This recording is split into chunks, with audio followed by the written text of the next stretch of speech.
James Helder, IFL TV, MTK Global. With me, I've got a very, very sharp Conor Benn. Got to say, double-breasted. That is some look you've got on today, sir.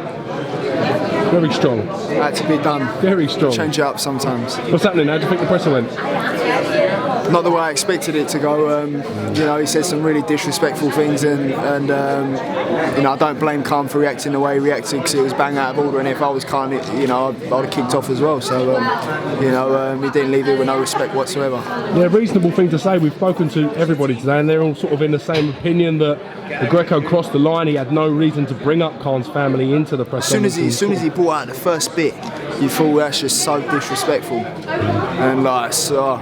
My jaw dropped when I heard him say the words Anthony Joshua and tweets and stuff. You could cut the atmosphere in here with a knife. Yeah, you could feel it. You could feel it. And if anyone said that about my partner or said anything, it'd kick off. It will kick off hard. No way do you dare come here and talk about things like that. It's nothing to do with building up a fight. I don't think many men would stand here in front of a room full of people and have someone sort of disrespect their partner in a public sort of environment. So, you know, credit to Khan for apologising. You know, I don't think I could have done that. It takes a man to do that, considering he weren't in the wrong. You know how easy it is in this game. It only takes a moment to lose your head. So, respect for Khan for the way he conducted himself. 100%. You know, because then I think if I put myself in that position, do you know what I mean? I don't know if I would have reacted the same way. So credit to him. Let's talk a little bit about you, Conor. I mean, the last time we saw you out was a great contest, bit of a life and death moment, and the moment you've been chin checked, you've gone on the floor and got up to come through and win the fight. Having had time to think about that process and that fight, how would you assess that? I weren't a Conor Benn on the night. There was a lot of things that I felt went wrong that camp, and you know, coming back from New York with jet lagged as well. So you know, I had a severe allergic reaction out in. Now, I can confirm this as well. I was with you in New York. How bad was my reaction? It was bad enough that we couldn't get you on IFL TV for 3 or 4 days. Yeah, so it was severe. I had to go to emergency to make sure I was breathing all right because my throat was swelling up. So there was a lot of things. Was it you tried to make your beard darker? Yeah, leave it out. The reason why. But yeah, you know, vanity. I tried to dye my beard so I'd look good in America. But one of the riskiest jobs that you're in sport you're sort of in, and your own vanity injures you rather than the boxing or the training. Exactly. So you know, it was a lesson learned, and you know, I weren't the Conor Benn on the night, but I don't let that take away the 4 great fights I had last year. Whereas if I was that fighter on the night, I would have cleaned it. I would have dealt with him, no problem. You know, I was just flat, exhausted, drained, and you know, I learned my lesson: not fight when I'm not ready to fight. But what I did learn from that fight is, you know, I got loads of that, and I got the will to win. I didn't know I had that. Do you know what I mean? So a rematch is due. He's definitely earned that, and this time I win convincingly. Now, Cedrick Peynaud, as you mentioned, if you had maybe an extra round, it looked like you were coming on strong enough to maybe potentially get him out of there. But is the rematch for you something that you need to have before you draw a line under that situation? 100%. I need to prove myself. That's how I feel about it. It's giving me peace of mind. I need to prove myself because I know I weren't the Conor Benn on the night. I was so flat. Everyone knows I was flat. I'm normally the explosive, rapid, ferocious fighter who can throw from any angle, counter from any angle, and move out the way. Do you know what I mean? So, it's definitely true, and I will have it this year, and do what I'll do best. I want to talk to a little bit about a very delicate situation that involves former gym mate and stablemate Ohara Davies. I know you and OD have been pretty close over the time you've spent with him and stuff. What are your thoughts on the whole situation he's been involved in?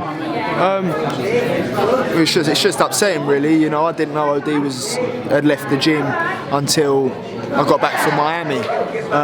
So I was away when all of this was going on. You know, it's you know, he's a great laugh in the gym, and you know, he's not the OD that the public seem to think he is.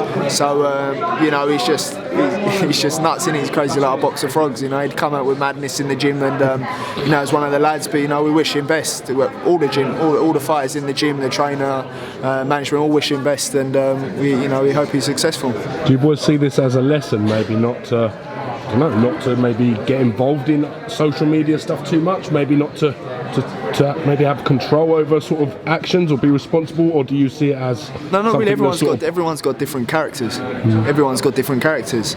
Sometimes I see a comment and I'd write about a 100-word essay, and then I go delete, Reebok sponsors, Reebok, delete, and that's my outlook on it. But everyone has a different outlook and their opinions on the way of dealing with things. You know, trust me, I'll get stick as well. You know, but sometimes you just gotta just brush it under the mat and do that. You know, but my social medias I think gonna get half taken over because it's just sometimes it just gets a bit too much. What, the people that are giving you sort of pointers and advice and abuse, or what the case may be? Just people want to moan all the time, and the reason I had that last fight and it was so hard was because I care what the public think. That's the reason why I was fighting with fire. I could have stood there and jabbed him the whole time and left with a check and a clean face, but I got up and I cared what the public think. Do you know what I mean? One of the worst I've seen your eyes come up after a fight after that. I felt the head clashes. I was feeling them. I was feeling the head clashes, but people want to moan and say, "Oh, you fought a bum and you almost got beat." And then when I do knock bums over there, want to say, "Oh, they're not all bums, and they want to say, "Oh, you're knocking this people over and blah blah blah, and you're not going to be this and that." So how can you win? Soon I'm not going to care what the public think because they seem to do everything. Do you know what I mean? So. It is what it is, isn't it? I just can't do it. When you first turned professional, it seems like every interview I saw or watched with you, people would not help but ask about your dad and the situation. Do you feel now that having the number of fights that you've had in quick succession, you've stepped out of his shadow and your own man within the boxing world? I think because I'm here on my own, I'm doing interviews on my own, press conferences on my own, ring walks on my own, fighting on my own. It's people will see me for me. Do you know what I mean? Rather than management. So if my dad was here constantly and in the limelight and coming press conference, all that, I'd still be in my dad's shadow. But I think my dad's sort of taken a step back, allowed me to do what I've got to do. But he's still there, and still carry that Benn legacy. Do you know what I mean? So it's getting a little bit like that. I'm Conor Benn. I think people see me for Conor Benn.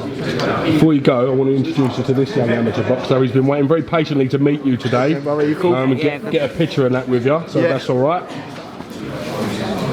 Just let you know, this is a video. Oh, okay. Oh, come on.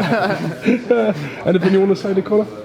You're not going to fight Cushy back then, no? No, that's well off the cards in a minute, man. I need to focus on Cedrick Peynaud first. There we go. Take care, bro.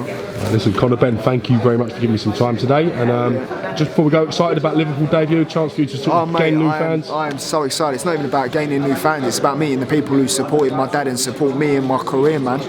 I'm so blessed to fight in Liverpool. I mean, I told Eddie on Twitter I want to fight in Liverpool, and now I'm in Liverpool. So I'm absolutely buzzing. I look forward to bringing excitement on the 21st, and hopefully this year fighting Newcastle as well at some point. Conor Benn, I know you keep your feet on the ground firmly. Keep doing what you're doing, sir. Thank you. I appreciate you talking to IFL TV. Thank you very much. Thank you.